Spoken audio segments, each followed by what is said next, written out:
प्यारे बच्चों, आपको मेरा स्नेह भरा अभिवादन। जैसे कि मैंने बताया, मैं एक कॉमर्स की टीचर हूँ और मेरा सब्जेक्ट है अकाउंटेंसी। अकाउंटेंसी का मतलब आप सभी को पता होगा। अकाउंट में पैसे से संबंधित सारे लेन देनों का रिकॉर्ड रखा जाता है, चाहे वह हमारे घर के अकाउंट हो, चाहे वह हमारे व्यापार का अकाउंट हो। कहने का मतलब होता है, लेखांकन एक ऐसी प्रक्रिया है जिसमें व्यापार से संबंधित पैसे के लेन देनों का रिकॉर्ड रखा जाता है। बच्चों, आपको पता होगा व्यापार किसको कहा जाता है। व्यापार में तो हम कई प्रकार के व्यापार देखते हैं, जैसे कि आभूषण का व्यापार, राशन का व्यापार, कपड़े का व्यापार। इस व्यापार को हम व्यापार कॉमर्स की भाषा में कैसे परिभाषित करेंगे? जब कोई व्यक्ति लाभ कमाने के उद्देश्य से किसी कार्य को करता है या उसमें अपना धन लगाता है, तो ऐसे कार्य को व्यापार कहा जाता है। सामान का खरीदना, बेचना, पैसा खर्च करना, पैसा कमाना, ये सभी कार्य व्यापार के अंतर्गत किया जाता है। और व्यापार से संबंधित हम जो भी कार्य करते हैं उसका रिकॉर्ड हम लेखा पुस्तकों में रखते हैं। लेखा पुस्तक क्या है बेटा? व्यवसायिक सौदों को जिन पुस्तकों में नियमानुसार लिखा जाता है वे लेखा पुस्तकें कहलाती हैं। व्यवसायिक सौदा किसको कहा जाएगा? दो या दो से अधिक पक्ष के बीच धन, माल या सेवा का आदान प्रदान करना व्यापारिक लेन देन या सौदा कहलाता है। जब हम व्यापार करते हैं तो व्यापार का स्वामी भी होता है। ये व्यापार का स्वामी कौन होता है? व्यापार में पूंजी लगाने वाला व्यक्ति।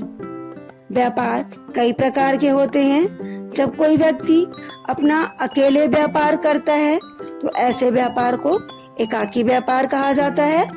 जब दो या दो से अधिक व्यक्ति किसी व्यापार को करते हैं तो ऐसे व्यापार को हम साझेदारी व्यापार कहते हैं।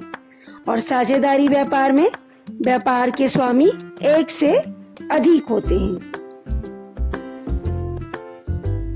व्यापारी जिस वस्तु का व्यापार करता है वो वस्तु उसका माल कहा जाता है। जैसे कोई व्यापारी यदि फर्नीचर का व्यापार करता है तो उस व्यापारी के लिए फर्नीचर उसका माल होगा। यदि कोई व्यापारी आभूषण का व्यापार करता है तो आभूषण उस व्यापारी के लिए माल होगा। किसी भी व्यापार को प्रारंभ करने के लिए कुछ पैसों की आवश्यकता होती है, तो यह पैसा व्यापारी जब अपने व्यापार में लगाता है तो उसको हम पूंजी कहते हैं। पारिभाषिक रूप में देखें, व्यापार में लाभ कमाने के उद्देश्य से लगाई गई धनराशि, माल या संपत्ति व्यापारी की पूंजी कहलाती है। व्यापारी जब अपना व्यापार स्टार्ट कर देता है तो इस बीच उसे कुछ पैसों की भी आवश्यकता होती है। जब व्यापारी अपने निजी उपयोग के लिए या व्यक्तिगत उपयोग के लिए व्यापार से कुछ धनराशि या माल निकाल लेता है तो निजी उपयोग के लिए जो धनराशि उसने निकाला उसे हम आहरण कहते हैं। बच्चों, जब व्यापारी कोई भी व्यापार करता है तो उस व्यापार को करने के लिए उसको माल को खरीद कर लाना होता है। खरीदना क्रय कहलाता है। अब एक व्यापारी के लिए किस वस्तु का खरीदना क्रय होगा? व्यापारी जिस वस्तु का व्यापार करता है उस वस्तु का खरीदना उस व्यापारी के लिए क्रय माना जाता है।